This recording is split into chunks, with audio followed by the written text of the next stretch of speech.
Good morning everyone. तो आज मैं एक शॉर्ट वीडियो लेके आई हूँ जो है आज फर्स्ट ग्रेड का एग्ज़ाम होने वाला है दोपहर को।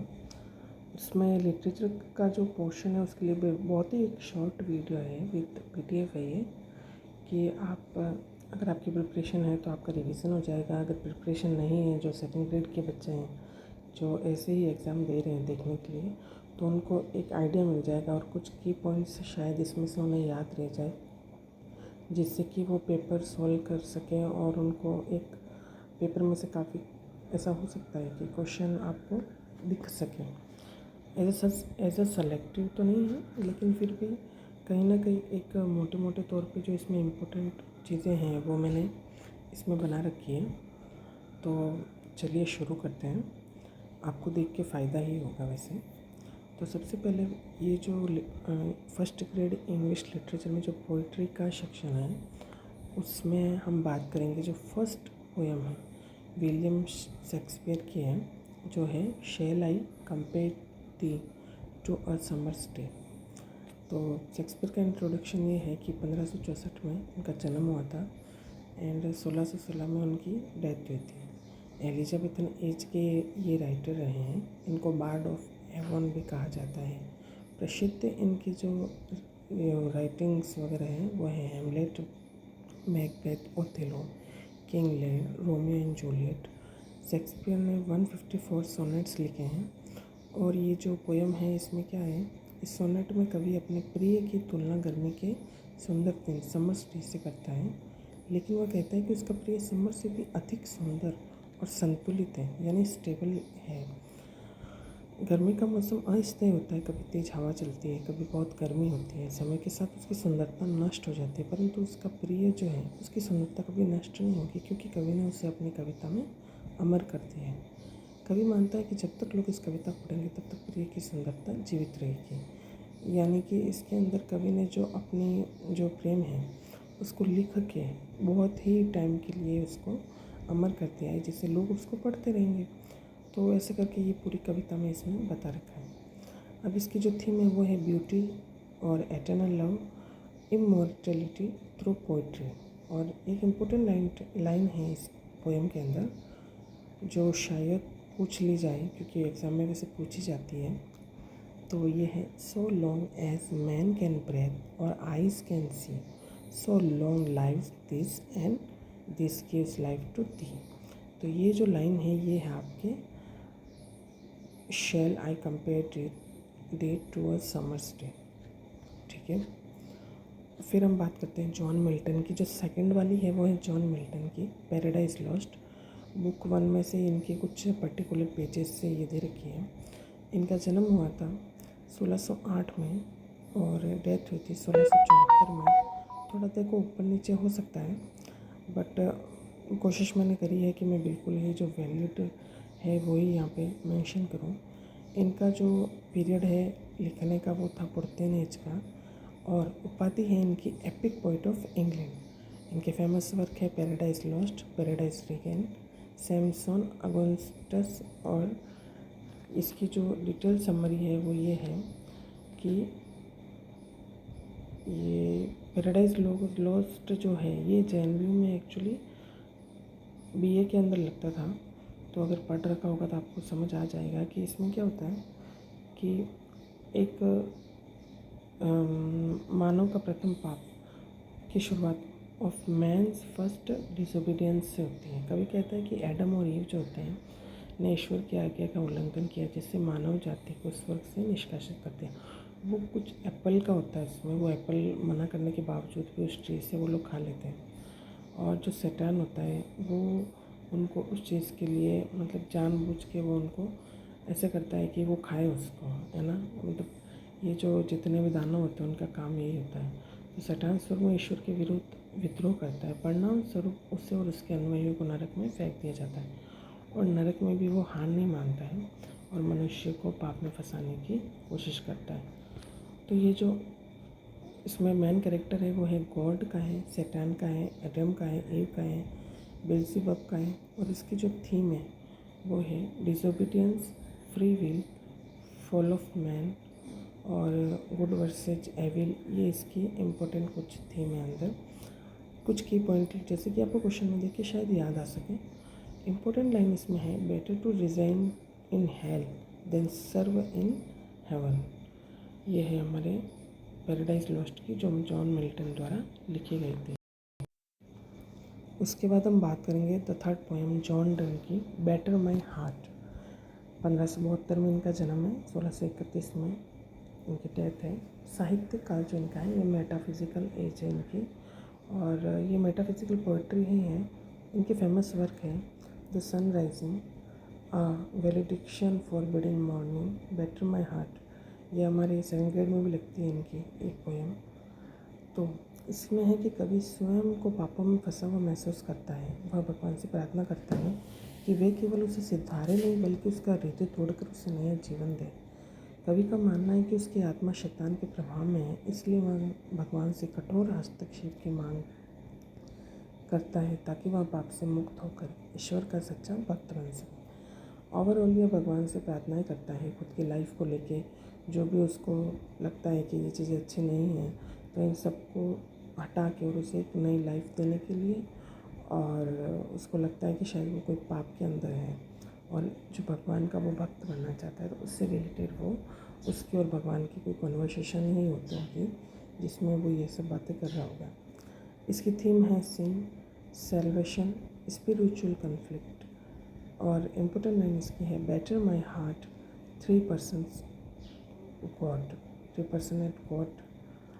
चलो फिर हम फ़ोन नंबर पे देखते हैं। एंड्रू मार्वेल की है to his coy mistress, writer introduction 1621 to 1678। Metaphysical age है, ये भी मेटाफिज़िकल पोइट होंगे।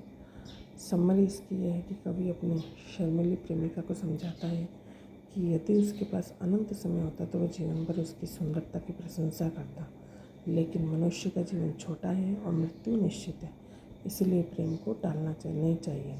कवि वर्तमान समय का आनंद लेने की सलाह देते हैं।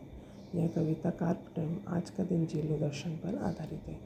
इसमें वह अपनी प्रेमिका को लेके वो चाहता है कि उसका जो शॉर्ट टाइम पीरियड होता है लाइफ में, उसी टाइम में वो सबसे ज़्यादा अपने प्रेम का आनंद ले सके, क्योंकि उसे पता है कि जीवन अमर नहीं है किसी के लिए भी। तो इससे रिलेटेड ही ये पोएम है। इसकी जो थीम है वो है लव, टाइम, मोर्टेलिटी, कार्प टाइम, और इम्पोर्टेंट लाइन इसकी है had we but world enough and time. Then John Dryden की हम देखेंगे Alexander's feast, writer introduction 1631 to 17,000। ये रेस्टोरेशन एज के कवि है, फादर ऑफ इंग्लिश क्रिटिसिज्म में इनको कहा जाता है। यह कविता संगीत की शक्ति का वर्णन करती है। इसमें टिमोथियस नामक संगीतकार विभिन्न प्रकार के संगीत गाता है। उसके संगीत को सुनकर अलेक्जेंडर के मन में अलग अलग भावनाएं उत्पन्न होती हैं, गर्व, खुशी, प्रेम, क्रोध और बदले भावना। कविता दिखाती है कि संगीत मनुष्य की भावनाओं को नियंत्रित करता है। तो अलेक्जेंडर्स फीस्ट है, तो शायद उससे रिलेटेड ही उसके फीस्ट में कोई म्यूज़िक होगा, और इसको लेके जो भी भावनाएं होती है उससे रिलेटेड ये बता रहा है। और कैरेक्टर इसमें अलेक्जेंडर द ग्रेट है, और टिमोथियस और सेंट सिसिलिया, और थिंग जो है इसकी है पावर ऑफ म्यूज़िक। इनकी 2nd ग्रेड में भी एक पोएम है। उसके बाद में हम बात करते हैं थॉमस ग्रे, इनकी elegy return in a country churchyard, ये भी बीए में थी। इनका पीरियड है 1716 to 1771। साहित्य काल की बात करें तो प्री रोमांटिक एज के कवि हैं। कवि एक शांत ग्रामीण कब्रिस्तान में खड़े होकर साधारण लोगों के जीवन के बारे में सोचता है जो यहाँ पे दफन है। ये लोग गरीब थे, लेकिन उनमें भी महान बनने की क्षमता हो सकती थी। अवसरों की कमी के कारण वे प्रसिद्ध नहीं हो सकते। कवि बताता है कि मृत्यु सभी को समान बना देती है, राजा और गरीब दोनों का अंत कब्र में होता है। वही है कि चाहे कितना ही पैसे वाला हो या कितना ही गरीब हो, आखिर सबको एक ही जगह जाना है। वहाँ पे जो भी इनके वो बन रखी होती है ना कब्र वगैरह, तो वहाँ पे किसी भी तरीके का डिफरेंस नहीं होता है, वो सबके लिए सेम होती है। यानी लाइफ में आप कितना भी कर लो, अंत में जाके सब कुछ जो है सेम होता है, और लेके तो कुछ भी नहीं जाना होता है। तो इसी से रिलेटेड ये है इसमें हम बात करें थीम की तो डेथ है, इक्वलिटी है, ह्यूमन डेस्टिनी है। इम्पोर्टेंट लाइन इसकी है, the paths of glory lead but to the grave. ये थोड़ा याद कर लेना आप। ग्रेव आए तो आपको आइडिया लग जाना चाहिए कि इससे रिलेटेड है। उसके बाद विलियम वर्ड्सवर्थ की है टिंटन्स एबे, राइटर इंट्रोडक्शन 1772-1850। रोमांटिक एज के ये पोइट है, पोइट ऑफ नेचर इनको बोला जाता है। फेमस वर्क इनका है डेफोडिल्स, प्रील्यूड, टिंटन्स एबे। और डिटेल समरी 5 वर्षों बाद टिंटन एबे के आसपास के प्राकृतिक दृश्य को फिर से देखता है। प्रकृति ने उसके जीवन को शांति, नैतिक शक्ति और आध्यात्मिक आनंद दिया। पहले वो प्रकृति को केवल आंखों से देखता था, लेकिन अब वह उसकी गहरी आध्यात्मिक शक्ति को समझता है। कवि अपनी बहन डोरोथी को भी प्रकृति से प्रेम करने की सलाह देता है, क्योंकि प्रकृति मनुष्य की सच्ची मित्र है। यानी कि वो शायद पहले कहीं 5 साल के लिए चला गया था, वहाँ पे शायद इसने आध्यात्मिक जो है इन चीज़ों को उसने सीखा, उसको महसूस किया। और उसके बाद जब वो सेम जगह आया तो उसकी फीलिंग अलग हुई वहाँ के लिए, कि भाई ये सब जो चीज़ें, जो पहले नज़रिया था वो सिर्फ ये था कि देखा और इतना माइंड नहीं कर, लेकिन अब वो उन चीज़ों का आनंद लेता है। आध्यात्मिक के साथ में इन चीज़ों का आनंद लेता है और अपनी लाइफ के अंदर इन प्रकृति की वजह से जो भी अच्छी चीज़ें उसको मिलती है उसके बारे में बताता है। और अपनी सिस्टर को भी वो कहता है कि तुम भी प्रकृति को प्रेम करो। थीम जो है इसकी, प्रकृति का नाम है तो नेचर है, मेमोरी है, स्पिरिचुअल ग्रोथ है, ह्यूमन रिलेशनशिप विथ नेचर है। इम्पोर्टेंट लाइन इसकी देखें तो nature never did betray the heart that loved her.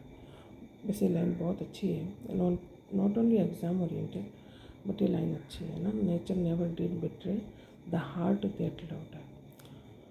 उसके बाद में अगर हम बात करें 8th नंबर पर जॉन किट्स की है ओड टू अ नाइटिंगेल। इसमें 1795 to 1821 25 ईयर्स जो है साहित्य काल में romantic as, poet of beauty इनको बोला जाता है।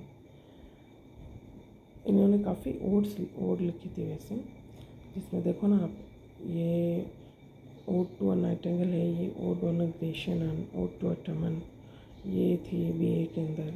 फिर la belle dame, sans merci. और समरी में इसमें क्या होता है, कवि एक बुलबुल का मधुर गीत सुनता है। वह जीवन के दुख, बीमारी, बुढ़ापे और मृत्यु से दुखी है। बुलबुल का गीत उसे एक ऐसी दुनिया में ले जाता है जहाँ वह दुखी नहीं होता। कवि कल्पना करता है कि वह शराब, कविता और कल्पना के माध्यम से बुलबुल की दुनिया में पहुँच जाए। वह बुलबुल को अमर मानता है क्योंकि उसका गीत सदियों से सुनाई देता आ रहा है। अंत में बुलबुल उड़ जाती है। कभी वास्तविक संसार में लौट आता है और समझ नहीं आता कि उसने अनुभव किया था या सपना या वास्तविकता। यानी उसे लगता है कि बुलबुल तो हमेशा के लिए होती है, एक नहीं तो दूसरी, दूसरी नहीं तो तीसरी। इस वजह से कि भाई वो इतना मधुर जो गाना गाती है, तो उसे लगता है कि जो ज़िंदगी का जो बेस्ट है जगह रहने की या जाने की, वो बुलबुल की दुनिया है। तो वो वहाँ पे जाना चाहता है और लास्ट में बुलबुल चली जाती है। फिर उसको आभास होता है अपने वास्तविक संसार का, और इससे रिलेटेड ये पोएम है। थीम इसमें ब्यूटी है, आर्ट एंड इमेजिनेशन है, मोर्टिलिटी है, escape from reality. Important line है इसमें, thou wast not born for death, immortal bird. अब हम बात करेंगे रॉबर्ट ब्राउनिंग की number 9, Andrea del Sarto. Writer introduction है 1812 to 1889। साहित्यिक काल इनका विक्टोरियन एज है।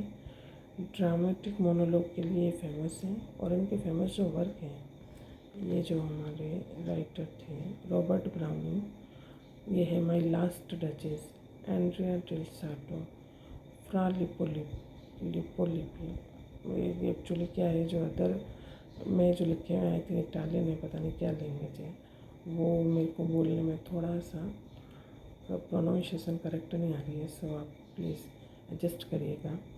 कैरेक्टर जो है एंड्रिया डेल सार्टो, लुसरीजिया इनकी वाइफ है। और एंड्रिया एक महान चित्रकार है, लेकिन वह माइकलेंगेलो और राफेल जैसी महानता प्राप्त नहीं कर सका। वह अपनी पत्नी लुसरीजिया से बात करते हुए अपने जीवन की असफलताओं पर विचार करता है। उसके पास तकनीकी कौशल तो है, लेकिन आत्मिक प्रेरणा नहीं है।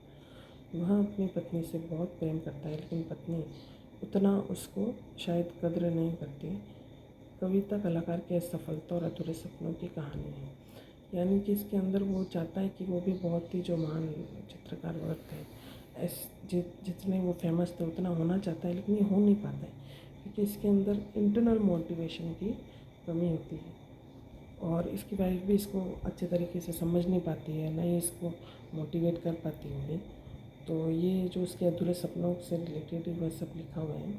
थीम इसमें है आर्ट, फेलियर, लव, फ्रस्ट्रेशन और इम्पोर्टेंट लाइन इसकी है a man's reach should exist is grasp. और हम 10 नंबर की बात करें, मैथ्यू आर्नोल्ड डोवेरबिच इसमें है। 1822 टू 1888 इनका लाइफ सर्कल है। फिर साहित्य काल इनका विक्टोरियन एज है। फेमस वर्क है डोवेरबिच और द स्कॉलर गिब्सी। जिप्सी और गिब्सी।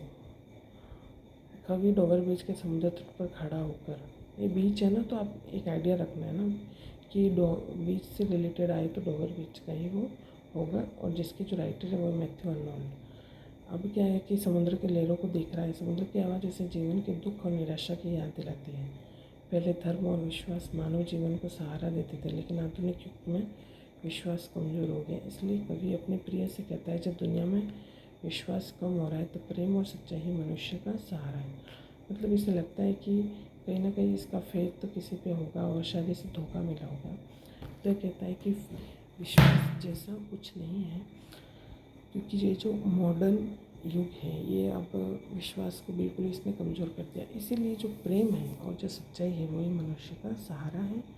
थीम इसमें है लॉस ऑफ फेथ, यानी फेथ नहीं अब, और मॉडर्न क्राइसिस और लव है, ह्यूमन लोनलीनेस है। इम्पोर्टेंट लाइन है और love let us be true to one another. फिर हम बात करते हैं 11 पे टी.एस. एलियट की द हॉलो मैन। 1888 टू 1965 का इनका जीवन काल है। मॉडर्न एज के कवि हैं। इनको नोबेल प्राइज़ मिला था 1948 में टी.एस. एलियट को। फेमस जो वर्क है इनके वो हैं the wasteland, the hollow man, 4 quartets. और डिटेल समरी में देखते हैं। कविता आधुनिक मनुष्य की आध्यात्मिक रिक्तता यानी स्पिरिचुअल एम्प्टीनेस को दर्शाती है। हॉलो मैन वे लोग हैं जिनके पास शरीर है लेकिन आत्मिक शक्ति नहीं है। वे निर्णय लेने और जीवन को अर्थ देने में असमर्थ। कवि दिखाता है कि आधुनिक सभ्यता भीतर से खाली हो चुकी है। अंत में दुनिया किसी बड़े विस्फोट से नहीं बल्कि धीरे धीरे समाप्त हो जाएगी। ये बातें उन्होंने लिखी है 1965 में, अगर डेथ हुई है उसकी पहले की। अब आप ये सोचो, अभी तो 2026 चल रहा है और ये ही हालत आज के टाइम है। बिल्कुल इससे तो बदतर ही होगी, लेकिन सच में आज भी यही हालत है। और थीम इसकी है स्पिरिचुअल एम्प्टीनेस। मॉडर्न सिविलाइजेशन की बात करिए, फियर की बात करिए, डेथ की बात करिए। इम्पोर्टेंट लाइन है इसमें, this is the way the world ends not with the bang but a Whymper. यानी धीरे धीरे दुनिया जो है समाप्त हो जाएगी। बहुत ही बड़ा कोई विस्फोट है, बहुत ही बड़ा ऐसी घटना कुछ नहीं होगी, बट धीरे धीरे दुनिया, क्योंकि मॉडर्न वर्ल्ड में जैसे लोग वगैरह हैं, जो भी चीज़ें हो रही हैं उस वजह से दुनिया जो है समाप्त हो जाएगी, ये उन्होंने बताया है। फिर है W.B. येट्स की सेलिंग टू बेजेंटियम। 1865 से 1939 इनका लाइफ सर्कल है। साहित्य काल मॉडर्न एज के राइटर हैं। 1923 में इनको नोबेल प्राइज़ मिला है। फेमस वर्क इनका है, एक तो यही है, फिर द सेकेंड कमिंग। और कवि वृद्धावस्था से परेशान है। वह महसूस करता है कि युवावस्था और भौतिक संसार नश्वर है, इसीलिए वह बाइजेंटियम की ओर आध्यात्मिक यात्रा करता है, जो कि कला और आध्यात्मिकता का प्रतीक है। कवि चाहता है कि उसकी आत्मा कला के माध्यम से अमर हो जाए। इसमें जो थीम है वो है ओल्ड एज के बारे में, आर्ट के बारे में, इमॉर्टलिटी के बारे में, स्पिरिचुअलिटी के बारे में। इम्पोर्टेंट लाइन है, there is no country for old man. यानी बूढ़े लोगों के लिए यहाँ पे कोई भी दुनिया नहीं है। अब इसमें वॉल्ट विटमैन के है क्रॉसिंग ब्रुकलिन फेरी 1819 टू 1892, जो इनका लाइफ सर्कल है। साहित्यिक काल की बात करें तो अमेरिकन रोमांटिसिज्म के ये राइटर हैं। फादर ऑफ फ्री वर्ड्स इन्हें बोला जाता है। फेमस वर्क है leaves of grass crossing Brooklyn फेरी।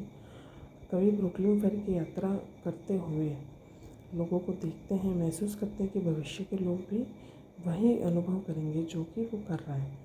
ये इनके मायने है कि समय तो बदलता है लेकिन मानवीय भावना यानी जो फीलिंग्स है वो हर जनरेशन में सेम रहती है। कवि वर्तमान और भविष्य के लोगों के बीच एक अदृश्य संबंध स्थापित करता है। इसकी थीम है ह्यूमैनिटी, डेमोक्रेसी, यूनिवर्सल ब्रदरहुड और टाइम की इसमें बात करी गई है। इम्पोर्टेंट लाइन है I am with you, you man and women of a generation. फिर रॉबर्ट फ्रॉस्ट की है after apple picking, writer introduction 1874 से 1963। मॉडर्न एज के राइटर हैं। फेमस वर्क है stopping by woods on a snowy evening, the road not taken after apple picking. एक किसान पूरे दिन सेब तोड़ने के बाद बहुत थक गया है, समरी बता रही हूँ, वह नींद और सपनों की स्थिति में। कविता में सेब तोड़ना जीवन के कार्यों का प्रतीक है, नींद मृत्यु का प्रतीक बन जाती है। कवि सोचता है कि क्या उसकी नींद केवल आराम है या जीवन की अंतिम नींद मृत्यु है। कवि इसके अंदर जो बात कर रहा है, कवि इसके अंदर कह रहा है कि जो किसान थक के सो जाता है थोड़ी देर के लिए और जो नींद होती है वो मृत्यु का प्रतीक बन जाती है, मतलब वो कार्य नहीं कर रहा है और नींद केवल, अब उसे लगता है कि नींद आराम है या जीवन की जो अंतिम नींद वो मृत्यु है। तो उस टाइम भी अपन कुछ कर नहीं रहे होते हैं। जब कोई मर जाते हैं तो वो जिस तरीके से वो बस उनकी बॉडी बिल्कुल वर्क करना बंद कर देती है, तो इसी से रिलेटेड उन्होंने बात करी। थीम इसके अंदर है वर्क, वियरिनेस, लाइफ एंड डेथ और इम्पोर्टेंट लाइन है for I have had too much of Apple picking. फिर हम बात करेंगे एमिली डिकिंसन की because I could not stop for death. 1830 to 1886 की लाइफ इनकी रही और अमेरिकन लिटरेचर है से ये है writer. Because I could not stop for death, I hear a fly बज व्हेन आई डेथ। और कैरेक्टर इसमें बताए हैं डेथ, इमॉर्टेलिटी और समरी देखेंगे। कविता में मृत्यु को एक सज्जन और विनम्र व्यक्ति के रूप में दिखाया गया है। कवि कहती है कि मैं मृत्यु के लिए रुक नहीं सकी, इसलिए मृत्यु स्वयं उसके पास है। दोनों एक गाड़ी में बैठकर जीवन की यात्रा करते हैं। वे बच्चों को खेलते खेतों और डूबते सूर्य को देखते हैं। यह जीवन के विभिन्न चरणों का प्रतीक है। अंत में वे कब्र तक पहुँचते हैं, लेकिन कवि बताती है कि मृत्यु अंत नहीं बल्कि अनंत की शुरुआत है। बहुत ही अच्छी इसमें मुझे लगता है कि अच्छे तरीके से इसको बताया गया है। अगर पढ़ेंगे डिटेल में तो कि भाई ये रुकी नहीं, ये कुछ ना कुछ करती रही और मौत जो है स्वयं पास में आई इसके।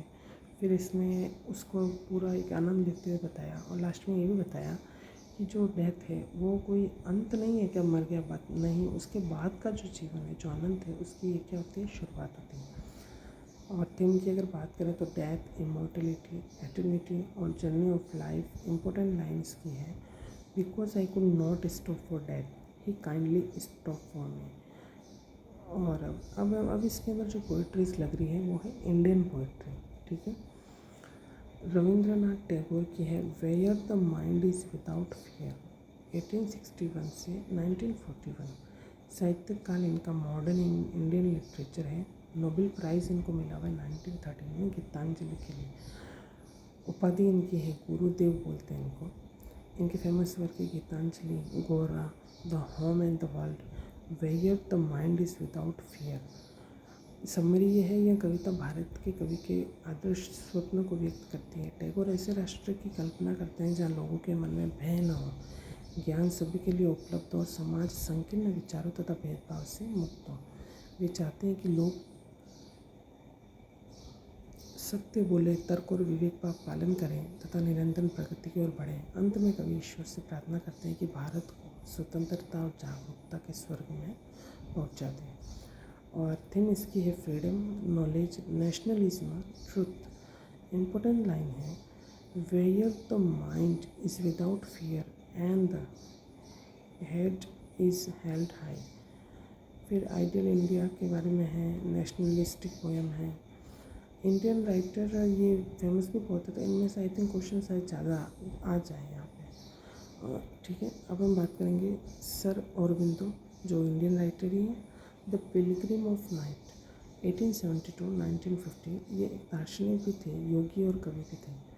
इनको भारतीय आध्यात्मिक साहित्य के प्रमुख लेखक के में जाना जाता है। फेमस वर्क है सावित्री और द लाइफ डिवाइन कविता में, और एक इनकी और है एसेस ऑन द गीता। कविता में मानव आत्मा को एक यात्री के रूप में दिखाया गया है। यह यात्री अंधकार, संघर्ष और कठिनाइयों से गुजरता है।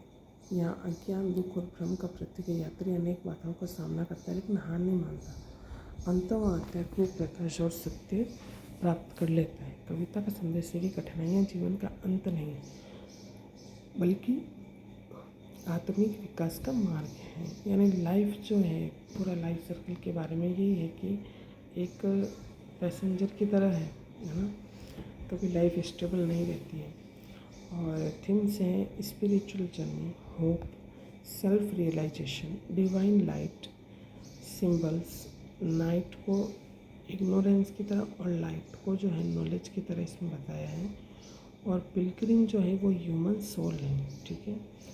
और एग्ज़ाम पॉइंट के हिसाब से देखें तो सिम्बॉलिक पोएम है और स्पिरिचुअल डेवलपमेंट है।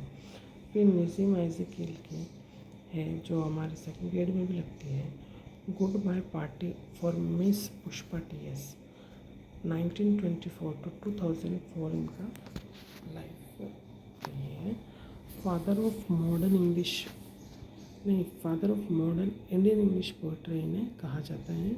इनके famous work night of the scorpion, enterprise, goodbye party for miss Pushpa T S. इसमें क्या है समरी में, यह कविता मिस पुष्पा टीएस के विदाई समारोह पर आधारित है। कविता का वक्ता भारतीय शैली के अंग्रेजी में भाषण देता है। वो जो मिस पुष्पा की अच्छाई की प्रशंसा करता है, लेकिन इसकी इंग्लिश ना अच्छी नहीं होने की वजह से, इतनी अच्छी नहीं हो तो कई बार अंग्रेजी हास्य पैदा कर देती है, लोगों को हंसी आ जाती है। कभी भारतीय और भारतीय अंग्रेजी के प्रयोग पर हल्का व्यंग्य करते हैं, क्योंकि यहाँ का जो एसेंट है इंडिया के अंदर इंग्लिश का, वो थोड़ा है ही इंडियन टच में, तो इससे रिलेटेड ही ये बता रहे हैं। थीम इसकी है Indianisation of English, humour, social satire. Important line है, friends are dear sisters departing for foreign.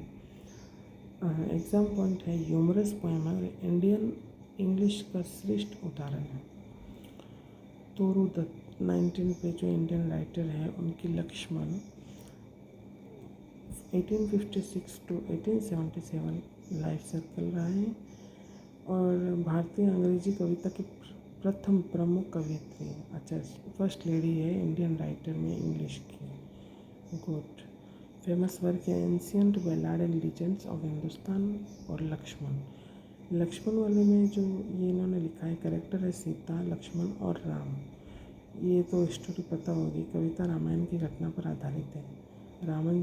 Ram जब स्वर्ण मृग के पीछे जाते हैं तो सीता और लक्ष्मण कुटिया में रहते हैं। कुछ समय बाद राम की सहायता के लिए पुकार जैसी आवाज़ होने पर सीता चिंतित हो जाती है और लक्ष्मण से राम की सहायता के लिए कहती है। लक्ष्मण जानते हैं कि राम संकट में नहीं हो सकते, लेकिन सीता के बार बार आग्रह पर वे चले जाते हैं और यही घटना जो होती है सीता हरण का कारण बनती है कि भाई फिर वो रावण आ जाता है, सीता जी को ले जाता है। तो ये सभी चीज़ें जो हैं इसमें जो अपन बचपन से ही पढ़ते आए हैं, तो इसका एक पार्ट है जो रामायण का, वो इसमें दिया हुआ है।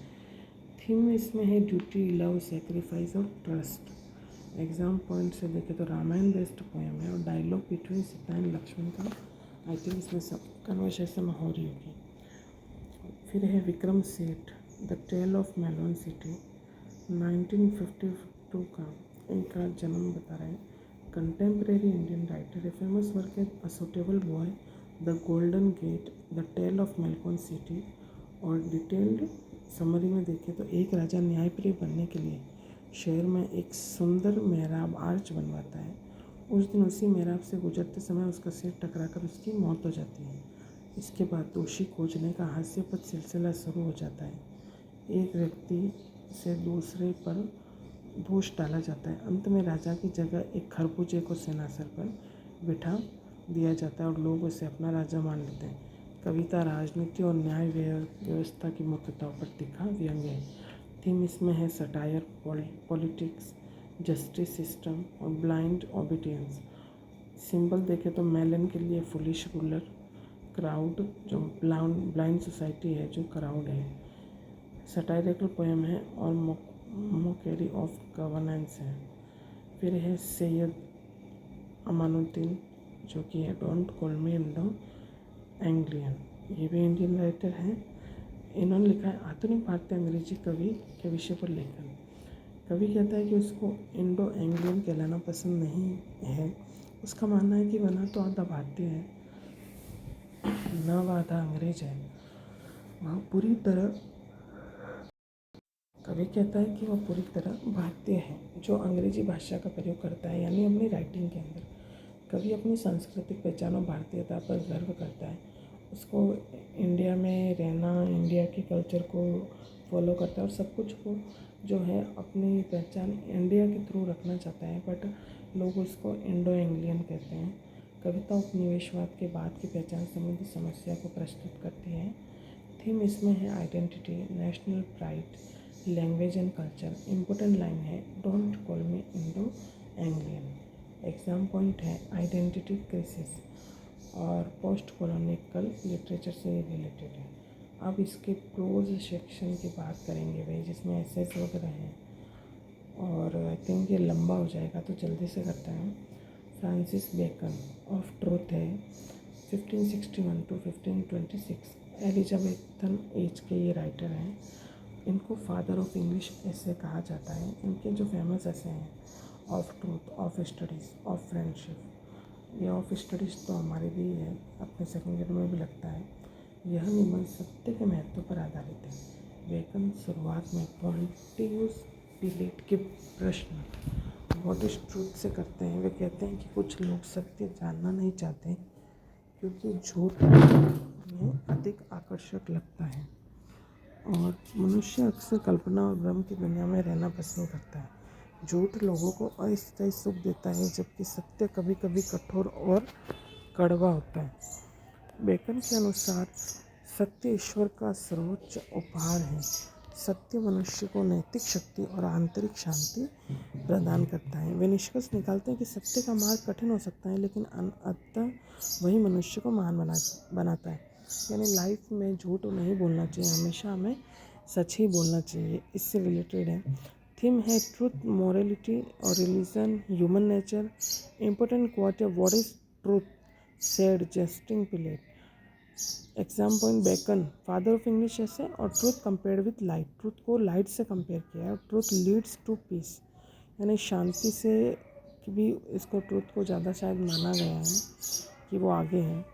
Richard Steele the Spectator club 1672 to 1729 new classical as है। जोसेफ एडिशन के ये सहयोगी रहे हैं। फेमस वर्क है द स्पेक्टेटर, द टेटलर। इसमें है कि यह निबंध स्पेक्टेटर क्लब के सदस्यों का परिचय देता है। अच्छा, एक क्लब है, उसके अंदर जो मेंबर्स हैं उनका परिचय देते हुए ये ऐसे हैं। और मुख्य पर्यवेक्षक है, वह कम बोलता है लेकिन लोगों को ध्यान से देखता है। क्लब में विभिन्न वर्गों और व्यवसायों के लोग शामिल हैं। अब इसके इम्पोर्टेंट मेंबर की बात करें तो सर रॉजर डे कवरली, ये सबसे इम्पोर्टेंट होते हैं। फिर sir Andrew Freeport, captain Sentry, Will Honeycomb और क्लेरगी मैन। इन पात्रों के माध्यम से 18वीं शताब्दी के अंग्रेजी समाज का चित्रण किया गया है। थीम है इसकी social observation, human nature, society. Exam point की बात करें तो कैरेक्टर स्केच ऐसे sir Roger most important member इसमें है, ठीक है। और चार्ल्स लैम जो कि मॉडर्न कैलेंड्री, इनका 3rd नंबर पे इनका ऐसे लग रहा है। ये 1775 to 1834 के राइटर हैं। रोमांटिक एज के राइटर हैं। इनका उपनाम है एलिया। फेमस वर्क है essays of Elia, dream children, modern gallantry. Detail summary. Lamb आधुनिक समाज में महिलाओं के प्रति दिखाए जाने वाले कृत्रिम सम्मान की आलोचना करता है। वे बताते हैं कि पुरुष महिलाओं को सीट देना, दरवाज़ा खोलना या विशेष व्यवहार करना शिष्टाचार समझते हैं, लेकिन यह सम्मान वास्तविक नहीं बल्कि दिखावा है। लैम्ब का मानना है कि महिलाओं को बराबरी का सम्मान मिलना चाहिए, न कि केवल औपचारिक सहानुभूति। निबंध हास्य और व्यंग्य से भरपूर है। तो ये जो भी था आप देख लेना, इससे रिलेटेड पढ़ लेना। यानी कि वुमेंस को ही वो मतलब जो अपन उनके लिए एक फॉर्मेलिटी करते हैं ना वुमेंस के लिए कोई भी, तो ये बताते हैं फॉर्मेलिटीज़ करके उनको इतना फील ऐसे करवा रहे हैं, उससे तो अच्छा है कि उनको इम्पोर्टेंस रखे, जो वो कर सकते हैं तो वो करें। और थीम है इसमें social behaviour, equality, humour, satire. Exam point से देखें तो ह्यूमरस ऐसे हैं और आर्टिफिशियल कोटेसी क्रिटिसाइज्ड है इसमें। फिर महात्मा गांधी का है what is Swaraj, writer introduction है 1869 टू 1948 महात्मा गांधी जी का जीवन काल है। इनको फादर ऑफ द नेशन कहा जाता है। फेमस वर्क है Hind Swaraj, my experiments with truth. Summary है, गांधी जी बताते हैं कि स्वराज का अर्थ केवल अंग्रेजों से सिर्फ स्वतंत्रता प्राप्त करना नहीं है। उनके अनुसार वास्तविक स्वराज का अर्थ है सेल्फ रूल, स्वयं पर नियंत्रण, आत्म अनुशासन और नैतिक जीवन। यदि अंग्रेज चले जाए लेकिन भारतीय लोग भ्रष्ट और स्वार्थी बने रहे तो उसे सच्चा स्वराज नहीं कहा जा सकता। गांधी जी मानते हैं कि स्वराज प्रत्येक व्यक्ति के आत्म सुधार से शुरू होता है। तो भाई ये तो आजकल हालत बनी हुई है, क्या कर सकते हैं। तो जो भी है अपन खुद को तो सुधारने की कोशिश कर ही सकते हैं। और थीम इसकी है freedom, self discipline, morality, nationalism. Exam point देखें तो स्वराज को सेल्फ रूल के अकॉर्डिंग बताएं और मॉरल फ्रीडम इसमें इम्पोर्टेंट है। फिर रॉबर्ट लुइस स्टीवेंसन की है walking tours, 1852 1894 life circle. Victorian age के ये राइटर हैं। फेमस वर्क है treasure island, kidnapped, walking tours. इसकी समरी है कि स्टीवेंसन कहते हैं कि पैदल यात्रा जीवन का सबसे अच्छा अनुभव है। वे मानते हैं कि पैदल यात्रा करने पर मनुष्य प्रकृति का आनंद लेता है। दोस्तों के साथ यात्रा करने पर बातचीत में ही समय बीत जाता है, जबकि अकेले यात्रा करने पर व्यक्ति प्रकृति और अपने विचारों के साथ समय बिताता है। निबंध जीवन की सादगी और प्रकृति प्रेम का संदेश देता है। इसकी थीम है nature, freedom, simplicity, self reflection और सोलो वॉकिंग। ये प्रिफर्ड करते हैं कि वे अकेले घूमने जाओ और चीज़ों को अच्छे से देखो, अच्छे से फील करो नेचर को। और उसके बाद है नेचर ब्रिंग्स हैप्पीनेस। और उसके बाद है टी.एस. इलियट का tradition and the individual talent, 1888 to 1965 life circle है। इनको 1948 में नोबेल प्राइज़ मिला था। मॉडर्न एज के राइटर हैं। The waste land, four quartets, tradition and individual talent, जो अभी हम पढ़ेंगे, ये इनके फेमस वर्क्स हैं। यह आधुनिक साहित्य की सबसे महत्वपूर्ण आलोचनात्मक रचनाओं में से एक है। एलियट कहते हैं कि कोई भी कवि अकेले महान नहीं बन सकता, उसे अपने पूर्ववर्ती कवियों और साहित्यिक परंपरा को समझना पड़ता है। लेकिन केवल परंपरा की नकल करना पर्याप्त नहीं है, कवि को अपनी मौलिक प्रतिभा भी विकसित करनी चाहिए। एलियट इम्पर्सनैलिटी थ्योरी प्रस्तुत करते हैं। उसके अनुसार कविता कवि की व्यक्तिगत भावनाओं की अभिव्यक्ति नहीं बल्कि एक कलात्मक निर्माण है। इम्पोर्टेंट थ्योरी इम्पर्सनैलिटी थ्योरी इसमें बताई है। कविता में कवि की निजी भावनाएं सीधी व्यक्त नहीं होती, वे कला में परिवर्तित होकर प्रस्तुत होती है। यानी कोई भी कवि है उसको किसी को कॉपी नहीं करना है, लेकिन उसको एक ट्रेडिशन जो चला आ रहा है उसको स्टेट को फॉलो करना है, उसको देखना है कि किस तरीके से ये चीज़ें लोगों के सामने प्रस्तुत होती है, उसको उसमें अपने खुद के विचार भी ऐड करने हैं। और ऐसे वो कहता है कि कोई भी कवि खुद के मन की बात नहीं बता सकता, लेकिन किसी पोयम के माध्यम से, कोई ऐसे के माध्यम से, नॉवेल या खुद की लाइफ हिस्ट्री जो है उसके माध्यम से कवि उनको बता सकता है। फिर उसकी थीम है literary tradition, creativity, criticism, art. और इसमें है मोस्ट इम्पोर्टेंट थीम इसके अंदर है literary tradition, creativity, criticism, art और ट्रेडिशन और इंडिविजुअल टैलेंट टुगेदर। ठीक है, अब हम बात करेंगे या नॉवेल्स की। चार्ल्स डिकेंस का है David Copperfield, 1812 to 1870, Victorian age और ग्रेटेस्ट विक्टोरियन नॉवेलिस्ट इन्हें माना जाता है। फेमस वर्क है David Copperfield, Oliver Twist, Great Expectations, a tale of two cities, hard times और novel type. Bildungsroman growth novel, नायक के बचपन से युवावस्था तक के विकास की कहानी है।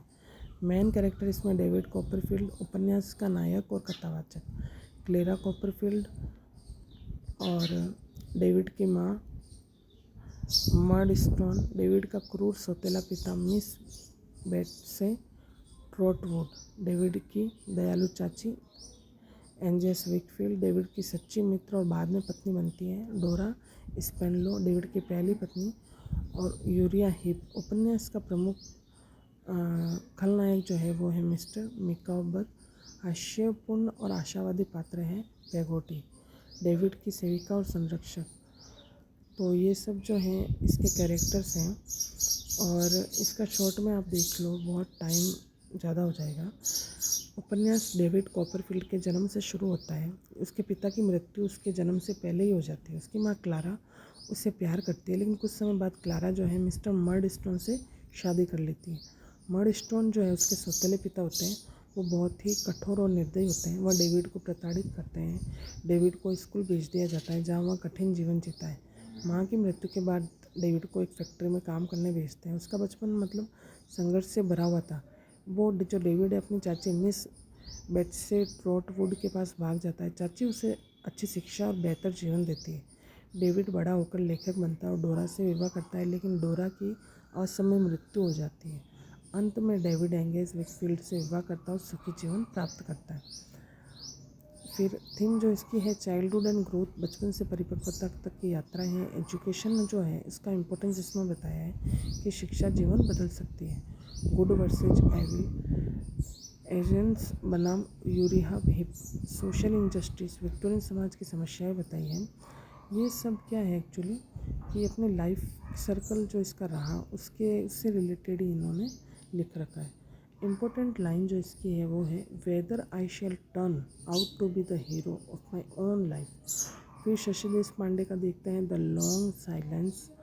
ये जो है हमारी इंडियन राइटर है, फेमिनिस्ट राइटर, फेमस वर्क है the long silence, the dark no terror, roots and shadows award और साहित्यिक अकादमी अवार्ड इनको मिला है। मेन कैरेक्टर है जया, जो नायिका है, मोहन जया का पति, राहुल जया का बेटा और रति जया की बेटी। फिर है कमत, जया का मित्र। डिटेल समरी में है यह उपन्यास मध्यम वर्गीय महिला जया के बारे में, जो शिक्षित है, प्रतिभाशाली है। शादी के बाद उसका जीवन पति और परिवार के इर्द गिर्द घूमता है। पति मोहन चाहता है कि जया एक आदर्श पत्नी बने, लेकिन धीरे धीरे उसमें उसकी जो इच्छाएं हैं वो दब जाती हैं। एक दिन जो मोहन उस पर आरोप लगाता है, इस संघर्ष से उसका जीवन बदल ही जाता है। समझ लो कि वो विचार करती है कि भाई उसे एहसास होता है कि उसने वर्षों तक चुप रहकर अपनी भावनाओं और व्यक्तित्व को दबाया। उपन्यास के अंत में जया निर्णय लेती है कि अब वह चुप नहीं रहेगी और अपनी वास्तविक पहचान को स्वीकार करेगी। थीम है फेमिनिज्म, महिला की स्वतंत्र पहचान, और साइलेंस का चुप्पी का प्रतीक है। मैरिज, वैवाहिक संबंधों की जटिलता बताई है, और सेल्फ आइडेंटिटी कि भाई स्वयं की पहचान की खोज। The significance, why the long silence, why the long silence हो सकता है एग्ज़ाम में आ जाए, तो आप इसको याद रखना कि ये हमारी जो है द लॉन्ग साइलेंस जो है शशि देशपांडे की है, और उनका जो जन्म हुआ था 1938 को। अब इसमें जो है ये भारतीय महिलाओं के बारे में बात होती है, जहाँ लगभग ऐसा ही रहता है। और अब हम बात करेंगे ड्रामा की। जो इसमें ड्रामा है विलियम शेक्सपियर का एज यू लाइक इट, 1564 से 1616 का इनका जन्म मृत्यु का दौर है। फिर एलिजाबेथन एज के कवि है, बार्ड ऑफ एवोन इन्हें कहा जाता है। Hamlet, Macbeth, Othello, King Lear, as you like it, जेनेट, pastoral romantic comedy. Main character इसमें है रोजेलाइन, जो कि नाटक की नायिका है। ऑरलैंडो नायक है, जो सर रोनालैंड का पुत्र है। ड्यूक सीनियर रोजालैंड के पिता हैं। ड्यूक फेंड्रिक जो है खलनायक है, जो ड्यूक सीनियर का भाई है। सीलिया और रोजेलैंड की चचेरी बहन और फ्रेंड। फिर इसमें है टच स्टोन, विदूषक है जो क्लोन है। जिकेविस है, दार्शनिक और चिंतनशील पात्र है। डिटेल समरी, नाटक की शुरुआत ड्यूक फेड्रिक द्वारा अपने भाई ड्यूक सीनियर को राज्य से निकालने से होती है। ड्यूक सीनियर जंगल यानी फॉरेस्ट ऑफ आर्डेन में रहने लगता है। रोजेलिन भी अपने पिता के प्रति सहानुभूति के कारण दरबार से निकाल दी जाती है। रोजेलिन और सेलिया फॉरेस्ट ऑफ एडेन में चली जाती है और सुरक्षा के लिए रोज़ेलिन पुरुष वेश धारण कर गैनीमेड नाम रखती है। उधर ऑरलैंडो अपने भाई ओलिवर के अत्याचारों से परेशान है, वह भी जंगल चला जाता है। ऑरलैंडो रोज़ेलिन से प्रेम करता है लेकिन रोज़ेलिन के पुरुष वेश में पहचान नहीं पाता। रोज़ेलिन ऑरलैंडो को प्रेम की शिक्षा का नाटक करती है। कई हास्यपूर्ण घटनाओं के साथ गलतफहमियां दूर हो जाती है। अंत में रोज़ेलिन और ऑरलैंडो का विवाह होता है और सीलिया और ओलिवर का विवाह होता है। ड्यूक सीनियर को जो है उनका राज्य वापस मिल जाता है। थीम इसमें है love, forgiveness, nature versus court life, identity है। रोज़ेलिन का वेश परिवर्तन सबसे मेन और फेमस स्पीच इसमें है Jaques 7 ages of man, all the world's stage and all the man and women merely players. 7 ages में इन्फेंट है, school boy, lover, soldier, justice, old age और सेकेंड चाइल्डहुड। ठीक है, अब हम बात करेंगे सेकंड, वो है गिरीश कर्नाड का तुगलक। तो इसमें है राइटर इंट्रोडक्शन देखते हैं तो जन्म 1938 से 2019, आधुनिक भारतीय नाटककार हैं, ज्ञानपीठ पुरस्कार के विजेता हैं। फेमस वर्क है तुगलक, हयावदाना, नागा मंडाला, गैनर, historical political drama. Main character इसमें मोहम्मद बिन तुगलक, नाटक का नायक और सुल्तान। अजीज़, चालाक और अवसरवादी व्यक्ति। आज़म, अजीज़ का साथी। नाजिब, सुल्तान का सलाहकार। बरानी, इतिहासकार और सुल्तान का मित्र। शेख इमामुद्दीन, धार्मिक नेता होते हैं। समरी में है नाटक 14वीं शताब्दी के दिल्ली सुल्तान मोहम्मद बिन तुगलक के शासन पर आधारित है। तुगलक एक बुद्धिमान, आदर्शवादी और दूरदर्शी शासक है। वह हिंदू मुस्लिम एकता तथा न्याय की स्थापना करना चाहता है। फर्स्ट मेजर डिसीजन, राजधानी को दिल्ली से दौलताबाद स्थानांतरित करने का निर्णय लेता है। यह निर्णय जनता के लिए कष्टदायक साबित होता है। सेकंड इसमें मेजर डिसीजन है कि तांबे के सिक्कों को चांदी के सिक्कों के बराबर घोषित करना। लोग नकली सिक्के बनाने लगते हैं और अर्थव्यवस्था संकट में पड़ जाती है।